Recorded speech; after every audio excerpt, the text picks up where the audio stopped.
अस्सलामु अलैकुम वरहमतुल्लाहि वबरकातुहू। मैं बाबर सलीम एक दफ़ा फिर आपकी खिदमत में हाजिर है, उम्मीद और दुआ के साथ कि आप जहाँ भी हैं खुश हैं और खैरियत से हैं।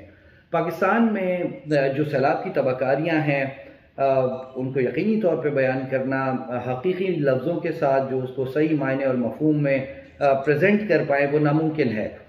लेकिन इस आसमानी आफत में जहाँ कहीं बहुत सारी दिल दुखा देने वाली खबरें और इत्तलात सामने आ रही हैं, वहाँ कुछ बाइस इत्मीनान खबरें भी ऐसी हैं जो बहरहाल कुछ सुकून दे देती हैं। ऐसी ही एक खबर कुमराट से।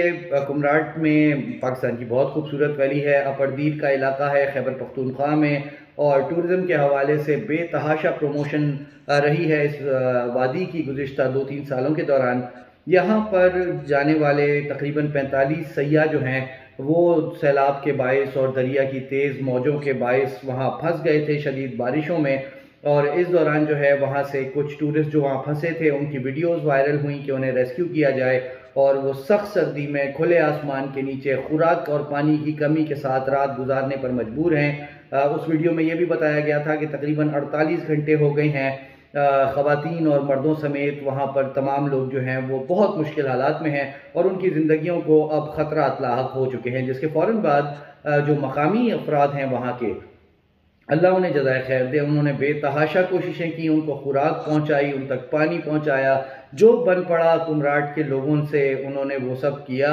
और यकीनी तौर पे ये पाकिस्तानी कौम का जज्बा है जो मुश्किल में फंसे अपने बहन भाइयों के लिए सख्त मुश्किल हालात में भी सब कुछ छोड़ छाड़ के आगे आ जाते हैं और फौरी तौर पर मदद के लिए तैयार हो जाते हैं।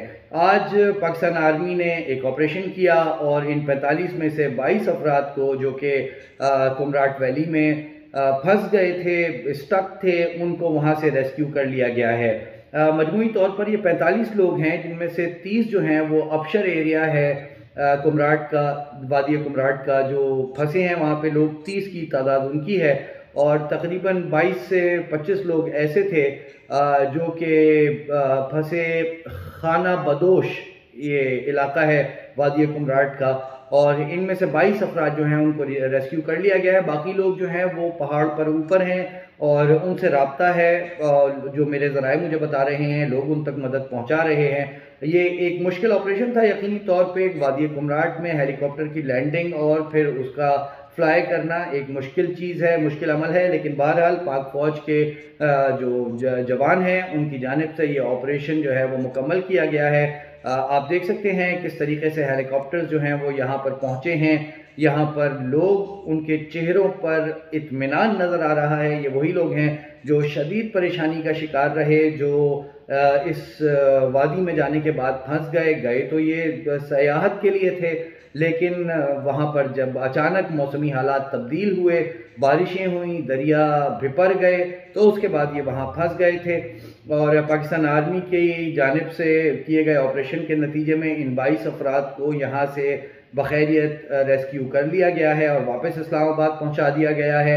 इसके साथ वो लोग, आवाज़ बहुत ज़्यादा क्लियर नहीं होगी क्योंकि मैंने अपने जो ज़राए हैं वहाँ पे अज़मत अकबर साहब हैं, अल्लाह उन्हें जज़ाए खैर दे, टूरिज़म के हवाले से बहुत ज़्यादा खिदमत हैं उनकी, दर्द दिल रखने वाले आदमी हैं, रेस्क्यू रिलीफ ऑपरेशन में काम कर रहे हैं। हाँ, एक बात बड़ी इंपॉर्टेंट, यहाँ पर अलखिदमत के जो कारकुनान हैं उन्हें दाद देना बहुत ज़रूरी है।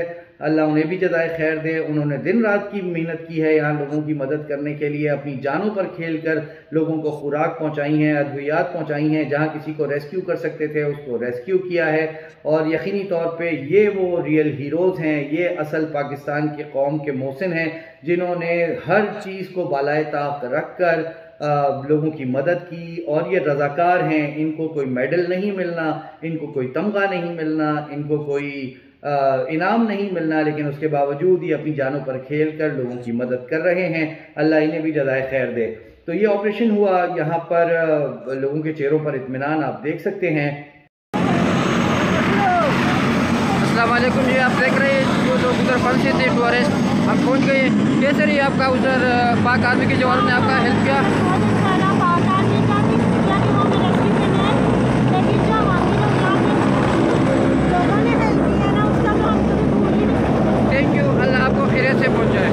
इसके साथ साथ कुछ फिगर्स हैं जो PDMA की जानिब से जारी किए गए हैं। 226 अफराद अब तक खैबर पख्तूनख्वा में अपनी जानों से हाथ धो बैठे हैं इस सैलाब में। 1246 जानवर हैं जो कि बह गए हैं इस सैलाब में। 33,236 घर हैं जो मुकम्मल तौर पे तबाह हुए हैं। 17 स्कूल और 180 इमारतें हैं जो इस सैलाब में और इस तूफ़ानी बारिशों में तबाह हो गई हैं। मैं आखिर में एक दफ़ा फिर आप तमाम सुनने वाले लोगों से, आप तमाम देखने वाले लोगों से ये दरख्वास्त करता रहूँगा, आप जहाँ कहीं भी हैं, अगर पाकिस्तान के अंदर हैं और आपकी ये इस्तात है कि आप खुद निकल कर इन सैलाब मुतासरीन की मदद कर सकते हैं, तो प्लीज़ निकलिए घर से, अपनी भी हिफाजत कीजिए। और जो लोग इस वक्त सैलाब में मुतासर हैं, चाहे उनके पास खाना पहुंचाना हो, चाहे उन्हें रेस्क्यू करना हो, अगर आपके बस में है तो बिल्कुल मत चूकिए, आगे बढ़िए। ये आखिरत के बड़े सौदे हैं। अल्लाह रब्बुल इज़्ज़त इंशाअल्लाह इन अमाल को कबूल फरमाएंगे। और अगर आप नहीं पहुंच सकते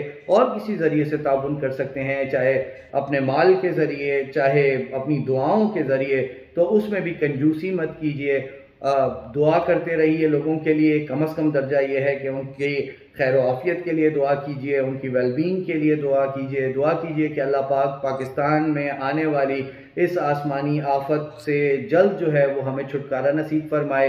इसके साथ मैं एक दरख्वास्त और करूँगा कि बतौर कौम हमें इज्तमाई तौबा की भी ज़रूरत है। मसाजिद खाली रहती हैं, बाज़ार भरे रहते हैं, हम सुबह दोपहर शाम अपने बिस्तरों में पुरसुकून रहते हैं, लेकिन माशरे का एक बड़ा तबका जो है वो माजरत के साथ लेकिन हक़ाइक़ हैं, रिश्वत सतानी आम है, बेईमानी आम है, कम तोलना आम है, झूठ आम है, गीबत आम हो चुकी है। हम अपने इन जो गुनाह हैं इनसे तौबा करें, अल्लाह को राज़ी करें, ताकि आसमान से आने वाली इस आजमाइश से निमटने में अल्लाह ही हमारा हामी और मददगार हो जाए। सिंध में बारिशें अब बिल्कुल इख्तिताम पजीर हो चुकी हैं। अल्लाह का एहसान है, मज़ीद बारिशें नहीं होनी हैं, लेकिन बेतहाशा पानी खड़ा है। और मैं कोशिश कर रहा हूँ कि अगले वीलॉग में आपको अब किसी और इलाके से जो वहाँ की सूरत हाल है उससे अपडेट करता रहूँ।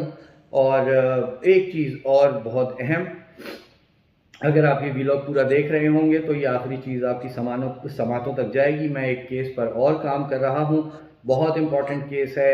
एक अकेली खातून गुज़िश्ता कई सालों से अपनी 2 मासूम बच्चियों की तलाश में उन्होंने कोई जगह नहीं छोड़ी है, लेकिन उनका हौसला है कि वो इतने तवील अरसे से अपनी बच्चियों की तलाश में हिम्मत नहीं हार रही हैं। ये दोनों बच्चियां ज़मीन खा गई या आसमान निकल गया।